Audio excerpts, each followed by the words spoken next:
कुलाचार्य आदि सागर जी महाराज की, कुलाचार्य महावीर कीर्ति जी महाराज की, कुलाचार्य विमल सागर जी महाराज की, कुलाचार्य सन्मति सागर जी महाराज की, कुलाचार्य सुनील सागर गुरुदेव की। सुनील सागर नाम हमें प्राणों से भी प्यारा है, सुनील सागर नाम मेरे जीवन का सहारा है, सुनील सागर नाम। एक समय पर भोजन लेते उसी समय पर पानी, एक समय पर भोजन लेते उसी समय पर पानी, उसमें भी आ जाए अंतराय ना भोजन ना पानी। सुनील सागर नाम हमें प्राणों से भी प्यारा है, सुनील सागर नाम मेरे जीवन का सहारा। कुलाचार्य सुनील सागर गुरुदेव की।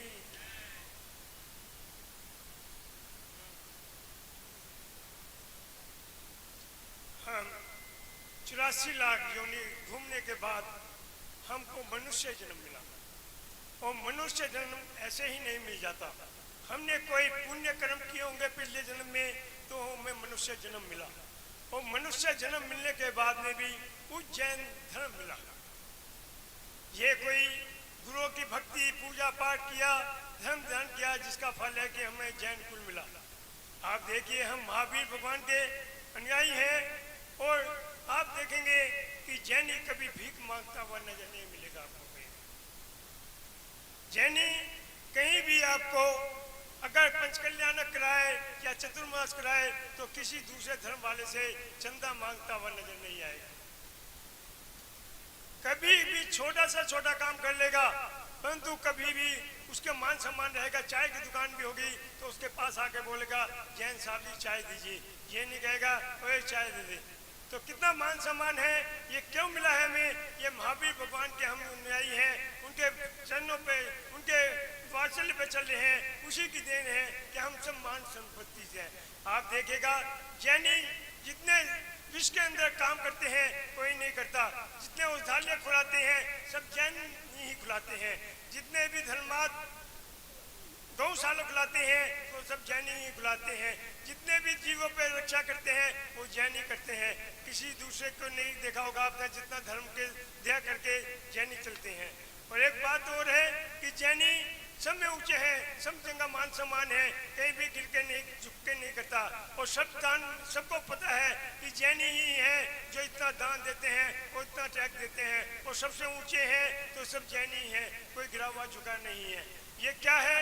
हमें महावीर भगवान के जैन सिद्धांतों पे चल रहे हैं, जिससे हमें ये मिला हुआ है, कुछ कुल मिला हुआ है। और हमें चाहिए हम अपने बच्चों को संस्कार दें, अपने बच्चों को आगे बढ़ाएं और धर्म आग पे लगाएं, जब भी हमारा धर्म चल पाएगा।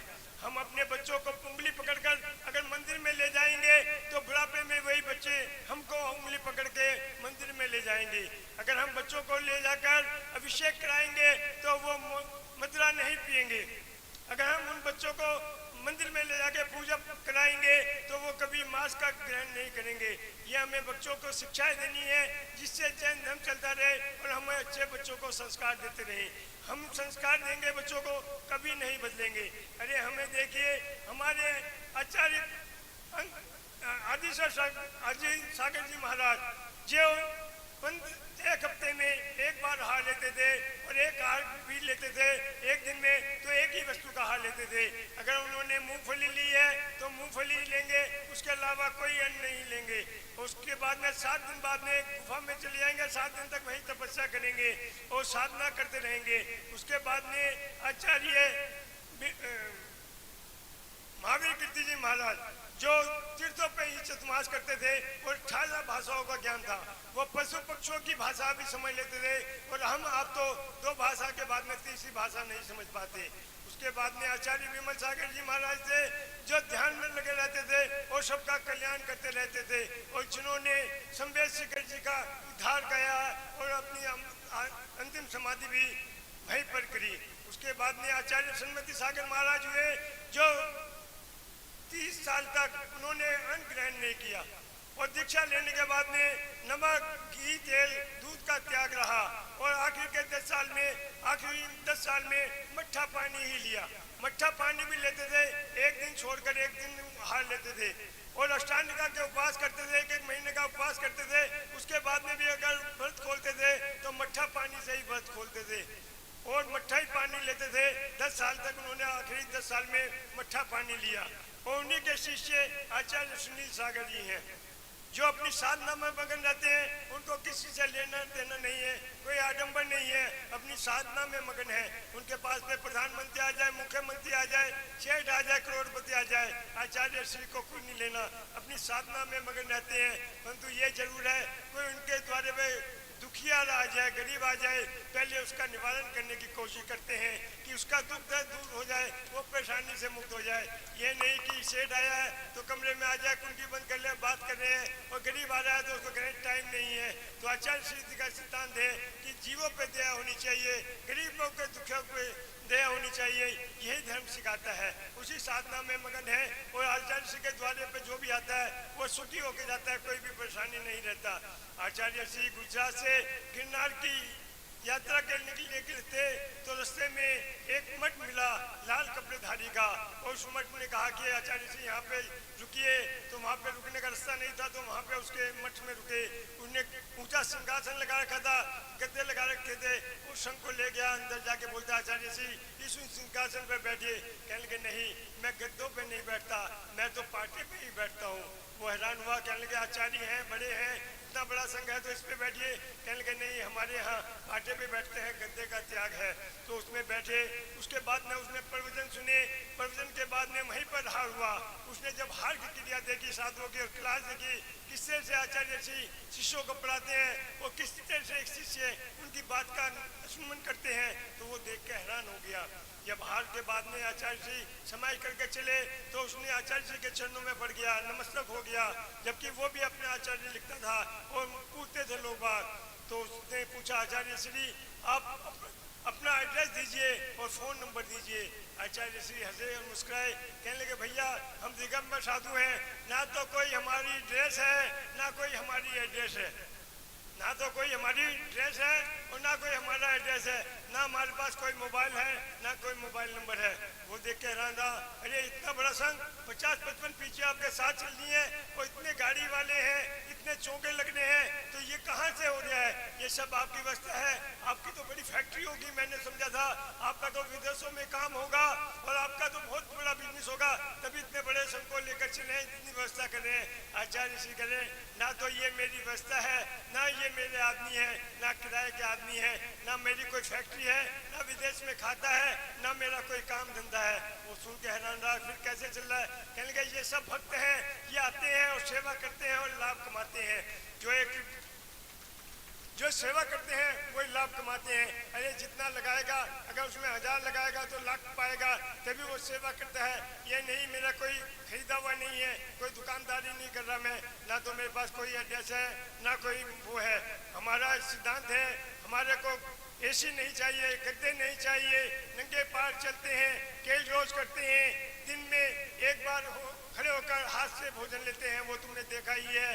और पद ध्यान करते हैं तो नगन प्यार करते हैं, कोई जूते चप्पल नहीं, गाड़ी का कोई नहीं है, और ना हम किसी कोठी बंगले में ठहरते हैं। हम तो चलते फिरते हैं, किसी भी मंदिर में चले जाते हैं, वहीं पे रात गुजारते हैं और वहीं समाई करते हैं और बरसात में वहीं चतुर्मास करते हैं। ये बातें सुनकर वो हैरान रहा कि दिगंबर साधना इतनी कैड़ी होती है, इतनी तपस्या होती है, मैंने तो कभी सुना भी नहीं था, और आज तो मैंने देख लिया। वो नतमस्तक होकर झुक गया। कितना मान सम्मान होता है कि दिगंबर साधु कैसे होते हैं। जब कभी आप ट्रेन में जा रहे होते हैं और शाम को 5 बजे के बाद में भोजन करने बैठ जाते हैं, तो सामने वाला यात्री आपसे पूछता है कि आप जैन हैं? तो वो उसके मुस्कुरा के कहता है, कहने के भैया मेरे माथे पे लिखा है, तुझे कैसे पता जैन है? अरे जैनी रात को भोजन नहीं करते। तो कितना मान सम्मान होता है हमारा कि हमारी कितनी गरिमा है कि जैनी रात को भोजन नहीं करते। और आप लोग क्या करते हैं? घर में तो खाते हैं नहीं खाते, परंतु शादी ब्याह में जाके खाते हैं। कितने शर्म की बात है, कितनी बेइज्जती होती है ये जैनियों के रात को भोजन करता है। तो हमें इन चीज़ों को छोड़ना है, हमें रात को भोजन नहीं करना। कभी कभार हो जाए घर में मुसीबत परेशानी है तो घर में भोजन कर लीजिए, परंतु बाहर तो दिखाइए कि हम जैनी हैं, हम रात को भोजन नहीं करते और सिद्धांत पे चलते हैं, जीवों पे दया करते हैं। आचार्य श्री तरंगा के लिए जा रहे थे तो रास्ते में देखा एक तरफ इधर भी और इधर भी ऐसे जीव फैले हुए थे जिसने कितने कुछ फैला दी हो। तो आचार्य श्री ने देखा तो आचार्य श्री ने कहा रोंग साइड चलूंगा, तो शावकों ने कहा नहीं रोंग साइड नहीं चलो, खतरा है। कहने लगे आचार्य श्री नहीं, और हंसे मुस्कुराए और रोंग साइड चलने लगे। जब रोंग साइड चल के वहां पर पहुंचे तरंगा तो उन्होंने पूछा आचार्य श्री आप रोंग साइड क्यों चले, जीव तो इधर भी थे वो इधर भी थे। तो उन्होंने कहा नादान है तू समझेगा नहीं, इधर जीव ज्यादा थे और रोंग साइड में जीव कम थे। मैं जीवों को देख के बचाता हुआ चलूंगा, परंतु सामने से जो ट्रक आएगा वो रोनता हुआ चले जाएगा। तो थोड़े जीवों की हिंसा होगी, ज्यादा हिंसा नहीं होगी जीवों की, तो कितना ख्याल रखते हैं।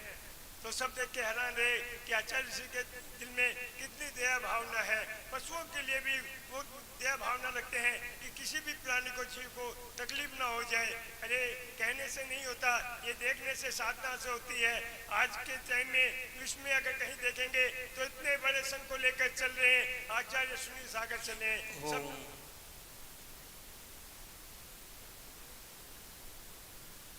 तो यही है कि हमें साधना देखनी है, क्रिया देखनी है। हम नाम पे आडंबर पे नहीं जाना, सब साधुओं की क्रिया देखे जो पूजनीय है, जिनकी क्रिया बढ़िया है, उन्हीं की साधना में मस्त रहना चाहिए। बोला आचार्य सुनील सागर गुरुदेव की।